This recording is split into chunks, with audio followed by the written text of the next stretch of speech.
يسعد صباحكم جميعا. النهاردة معانا أكلة اسكندرانية كالعادة. هنعمله سمك بطريقة سهلة جدا. هنعمله مشوي في الفرن. هنعمل جنبه كشك. النهاردة مجهزة معايا كوباية فول كبيرة أو مج كبير. معايا حزمتين نعناع، معايا راس توم وراس وفلفلاية وبصلاية. طبعا ده هو مكونات الكشك. معايا ملح وفلفل هنا عشان املح السمك، ومجهزين الصينية بتاعتنا عشان هنشوي النهارده بطريقة سهلة جدا. غسل البوري غسل ونضيف جدا. بغسل بس الخياشيم وبعمل شقوق فيه عشان يتملح كده ويتحدق بملح وفلفل بس. حابة تزودي عليه فلفل او اي حاجة مفيش مشاكل، بس انا بحب لما بطلعه من الفرن بعصر عليه الليمون. بحس ان الليمون قبل ما بيدخل بيقدده كده او بيمص السمنية منه يعني.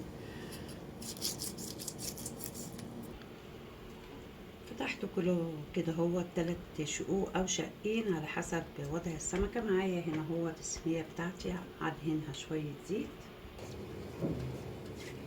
هدهن كده هو زيت بسيط بس. رصيتهم كده بالوضع ده بعد ما حطيت زيت على بشوية ملح وفلفل كده همزجهم كويس، واجي عند كل شق والخياشيم اتني السمكة كده. ما تقلقيش لما تقع عادي او وقعت منك. ومن عند الخياشيم هنزل كده هو بشوية ملح. تمام، دي ملحت اول واحدة. تانية عند الفتحات بتاعتها. البوري الايام دي وقته واوانه، بيبقى مبطرخ بقى كده وبيبقى حلو قوي. البطروخة طالعة منها.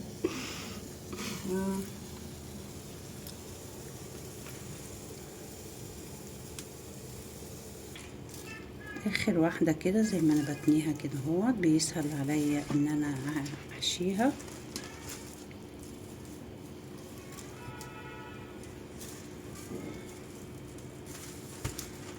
وبرضو الخياشيم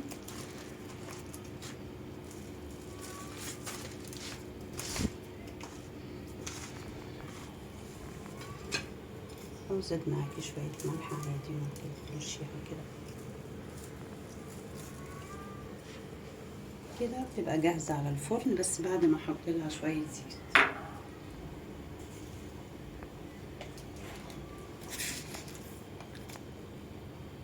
اسهل من الدخان والحاجات دهية.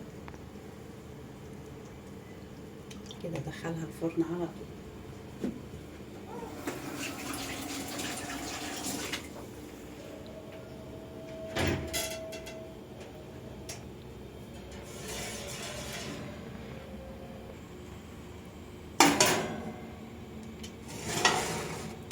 هفتح الشواية واقلبها على الناحية التانية بعد 3 دقايق، وتبقى على الوش ده وعلى الوش ده تحت الشواية.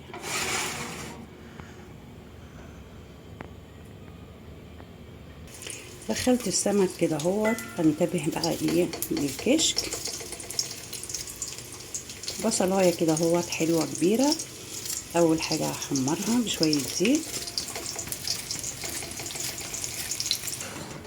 حمرت البصله، هنزل بقى بالطماطم بتاعت الكشك. غلت معايا كده هنزل بفلفلايه خضراء، وانزل بالفول. غالبا الاسكندرانيه بيعملوا الكشك بالجمبري. انا دايما بعمله بالجمبري، بس النهارده بعمله بالفول برضو بيبقى طعم جدا جدا جدا. بيبقى بيدي برضو. نضحكوا على اولادنا كده، هو برضو في قيمه غذائيه عاليه يعني. فول المدشوش او الفول البصاره. اول ما يدخل في السوا هنزل براس الثوم والنعناع. الفول كده هو اول ما يدخل في السوا معايا راسة ثوم بحزمة النعناع، هنزل بيها كده، بتبقى نية طبعا.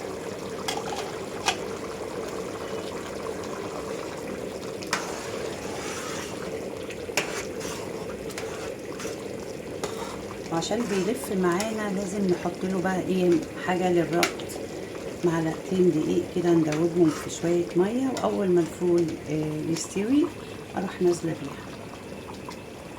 كشك الاسكندراني بمنتهى السهولة.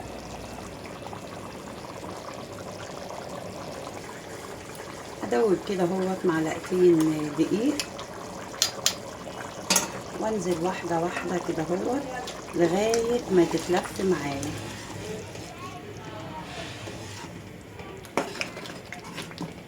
وهي دهيت معلقتين الدقيق اللي هو الربط بتاع الكشك كده. هو اطفي بقى عليها واحطها في الاطباق. حضرته كده هوت في الاطباق، وزينته طبعا بالنعناع المحمر والبصل. ودهيت الكميه من كوبايه فول، والطريقه كانت سهله جدا.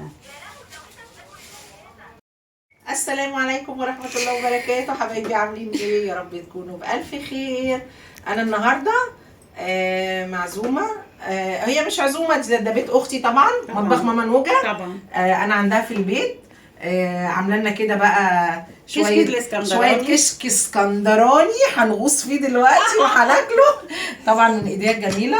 وعاملة سمك تحت الشواية، شوينا سمك تحت الشواية كده، وعاملة لنا شوية سلطة، وعامله لنا شويه رز صياديه يستاهلوا بقكم، وعامله لنا بقى سبيت مشوي.